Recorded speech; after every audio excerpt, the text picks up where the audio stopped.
नमस्कार मित्रांनो, स्वागत तुमचं. मित्रांनो, तुम्हाला सगळ्यांना माहीत आहे की मुंबईसह महाराष्ट्रामध्ये 29 महानगरपालिकेच्या निवडणुका आहेत आणि सबंध महाराष्ट्राचं नव्हे तर देशाचं लक्ष जे आहे हे मुंबई महानगरपालिकेच्या निवडणुकीवरती आहे. कारण मुंबईमध्ये अत्यंत काटेची टक्कर आहे.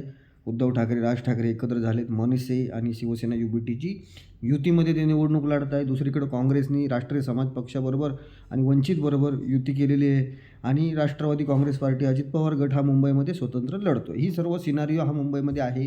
एम आहे समाजवादी पार्टी.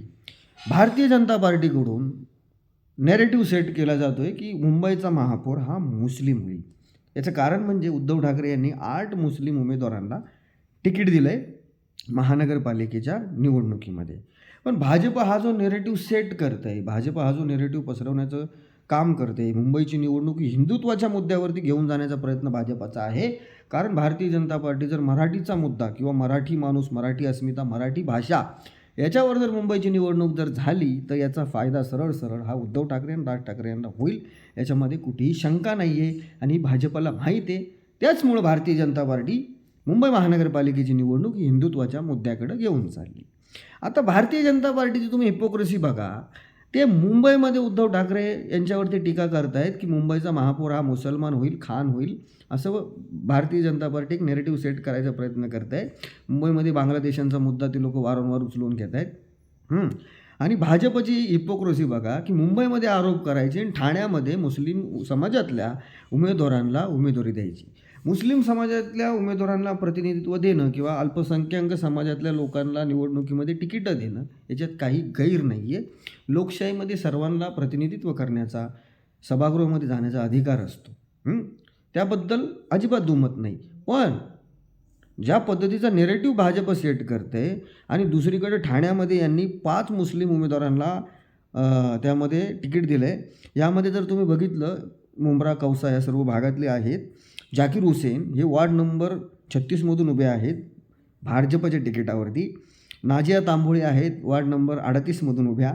त्यानंतर अभिया जावेद शेख जे आहेत वार्ड नंबर 39 आणि सोहेल सय्यद हे वार्ड नंबर 40मध्ये. आणि त्याचबरोबर जमीर सिद्दीकी नावाचे त्यांचे कॅन्डिडेट आहे. ते साधारण जो प्रभाग आहे 14 इथून ते उभे ठाणे महानगरपालिकेच्या निवडणुकीत.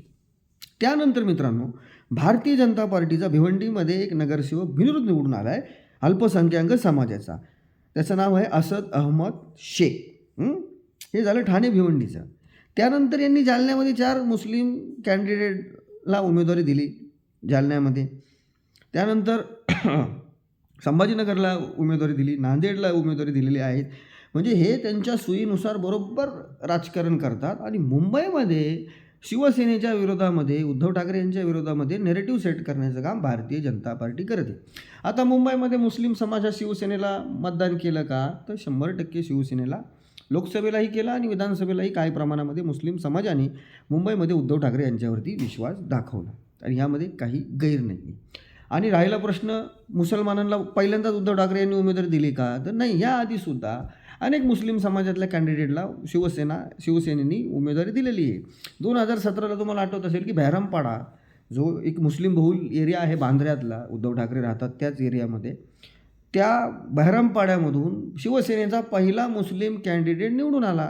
आणि ह्याही वेळेस वर्सोवा विधानसभा मतदारसंघातून हारून खान जे शिवसेनेचे उमेदवार होते ते प्रचंड बहुमताने वर्सोव्यामधून आमदार झाले. याआधी शिवसेनेने आताच केलं आहे का? याआधीसुद्धा शिवसेनेचे नेते, माजी कामगार मंत्री साबीरभाई शेख हे जवळपास मला वाटतं 4 का 5 टर्म अंबरनाथ विधानसभा मतदारसंघाचं त्यांनी प्रतिनिधित्व केलं आणि शिवसेनेच्या सुरुवातीच्या काळापासून तर शेवटपर्यंत ते एकनिष्ठ शिवसैनिक राहिले. आणि शिवसेना ठाणे जिल्ह्यातल्या गावागावामध्ये पोहोचवण्यासाठी जसं सतीश प्रधान, आनंद दिघे साहेब असतील, तसं साबीरभाई शेख यांचंसुद्धा नाव हा ठाणे जिल्ह्यातला कडवड शिवसैनिक घेतो. म्हणजे आधीसुद्धा मुसलमान समाजातल्या व्यक्तीला आमदार तर केलं शिवसेनेनी. आणि बाळासाहेबांनी ज्यावेळेस ज्वलंत हिंदुत्वाचा पुरस्कार करणारी एकमेव संघटना शिवसेनेने साबीरभाई शेख यांना मंत्री केलं, आमदार केलं, शिवसेनेच्या महत्त्वाच्या पदांवरती साबीरभाई यांना बसवलं. या आधीसुद्धा शिवसेनेने केलं आहे ना. आता तुम्ही हा नेरेटिव्ह का बरं सेट करताय? आणि राहिला विषय भारतीय जनता पार्टीचा. भारतीय जनता पार्टीमध्ये मुस्लिम समाजाचे कॅन्डिडेट याच्या आधी यांनी दिले नाही का? भारतीय जनता पार्टीने अल्पसंख्याक समाजाचे नेते भाजपमध्ये नाही का? मुस्लिम समाजाचे नेते भाजपमध्ये नाही का? नजमा हेपतुल्ला कोण आहेत? त्यानंतर तुमचे जे शेहनवाज हुसेन आहेत, जे मंत्री होते वाजपेयीजींच्या काळात, नंतर बिहारमध्ये सुद्धा उद्योगमंत्री ते आता होते या आधीच्या टर्ममध्ये. मुख्तार अब्बास नक्वी कोण होते? अल्पसंख्याक मंत्री. त्यामुळं अफगर जे आहेत, अकबर जे आहेत, ते अटलजींच्या काळामध्ये तुम्हाला माहिती आहे मंत्री होते, अनेक वर्ष राज्यसभेचे खासदार होते भारतीय जनता पार्टीकडून. म्हणजे हा नेरेटिव्ह सेट करण्याचा जो प्रयत्न भाजपा करत आहे, त्या नेरेटिव्ह हा फोल ठरतो. कारण भारतीय जनता पार्टीने स्वतःच अनेक महानगरपालिकेमध्ये मुस्लिम समाजाच्या उमेदवाराला तिकीट दिलं. मी पुन्हा एकदा सांगतो, मुस्लिम समाजाच्या माणसाला उमेदवारी देणं, तिकीट देणं याच्यामध्ये काहीही गैर नाही आहे. मग ते भाजपने देऊ, शिवसेने देऊ, पण चुकीचा नेरेटिव्ह, चुकीच्या गोष्टी मांडणं हे याच्यामध्ये काय मजा नाही. आणि भारतीय जनता पार्टीचं याही जाऊन पुढं सांगतो, बंगालमध्ये मुर्शिदाबादमध्ये तुम्हाला माहिती आहे की एक जण बाबरी मशीद बांधतोय, हुमायूं कबीर नाव आहे त्याचं, TMCचा आमदार आहे तो हुमायूं कबीर.